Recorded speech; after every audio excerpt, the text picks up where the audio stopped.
More areas in Afghanistan have now fallen to Taliban control. In response, more than 6,000 U.S. troops, including troops out of Fort Bragg, are going to the Middle East.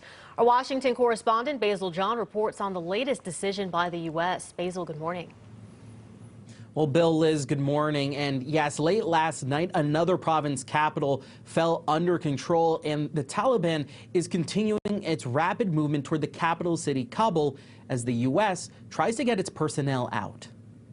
As the Taliban continues its operation in Afghanistan, the U.S. will send troops, but not to help in the fight. Given the situation on the ground, this is a prudent step, a prudent reduction in our civilian workforce. The State Department and the Pentagon announced 3,000 troops will aid in the evacuation of Americans and diplomats. This is a temporary mission with a narrow focus. Kandahar, the second largest city in Afghanistan and a major hub for U.S. military operations, fell into Taliban hands. The State Department says the U.S. Embassy in Kabul will remain open for now. We'll continue to engage in diplomacy with the Afghan government. But we definitely need the support that we require. But Afghan ambassador to the U.S., Adel Ras, says the Afghan people have not given up the fight and urges the U.S. to drop the peace talks and focus on striking back against the Taliban. I'm not for war.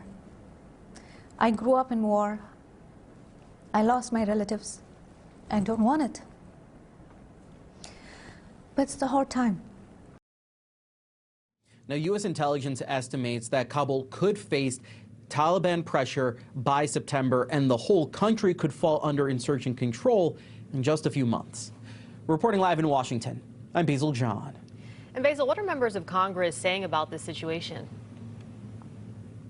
Well, among Congress, from the lawmakers that we've spoken to, it's almost a general consensus where we're at a point where the U.S. intervention in the situation in Afghanistan is not going to produce any change to results. It also depends on who you're speaking to on what side of the aisle. For a couple of Democrats, they're just saying that, staying there now, it's no different from what they were doing 5 or 10 years ago. And would it be any different if we stayed an additional 5 or 10 years there? Notably, Senator Marco Rubio had stated that this is a fight that the Afghani people need to handle themselves, and at this point, the U.S. can't help them anymore. Okay, I mean, it's scary to stop and think about anytime you start talking about Taliban expansion. Yeah. We'll be, of course, watching this very closely with this very personal connection through our Fort Bragg troops. Thanks again, Basil.